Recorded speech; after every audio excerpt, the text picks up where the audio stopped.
Good evening and welcome to Tuesday's edition of the Regional News. We begin with news from Trinidad. Prime Minister-in-waiting Stuart Young is expected to take up official duties by the end of February.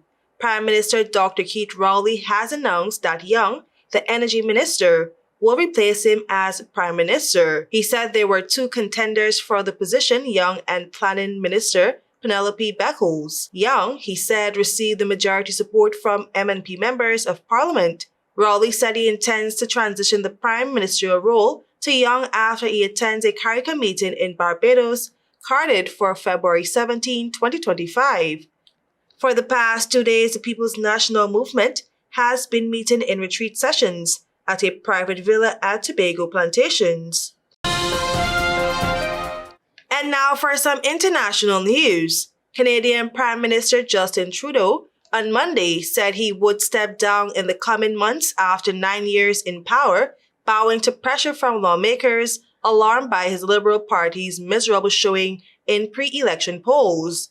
A subdued Trudeau, among the most prominent progressive leaders in the world, told a press conference that he would stay on board as Prime Minister and Liberal leader until the party chooses a new chief within months.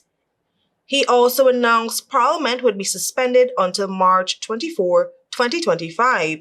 That means an election is unlikely before May at the earliest, so Trudeau will remain in charge, at least initially, of dealing with the threat of crippling tariffs once U.S. President-elect Donald Trump takes office on January 20. The next election must be held by October 20, and polls show voters angry over high prices and a shortage of affordable housing will elect the position Conservatives and hand the Liberals a resounding defeat, no matter who leads the party. We tell you now that U.S. President-elect Donald Trump on Monday lost a bid to put off his sentencing on Friday for his criminal conviction stemming from hush money paid to a porn star. Citing both presidential immunity and the demands of Trump's impending January 20 inauguration, his lawyers on Monday morning said Justice Juan Merchan's intention not to penalize Trump was of no moment. In a written ruling later on Monday, Merchan said Trump's motion was mostly a repetition of the arguments he has raised numerous times in the past.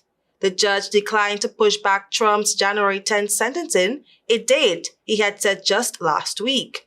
In scheduling Trump's sentencing for Friday, the judge noted last week that he was not inclined to send Trump to jail.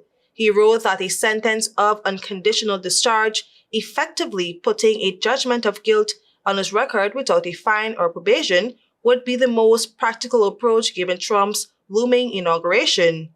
The judge said Trump, 78, may appear at his sentencing either in person or virtually. I am KERESE Gonzalez, and thank you for watching.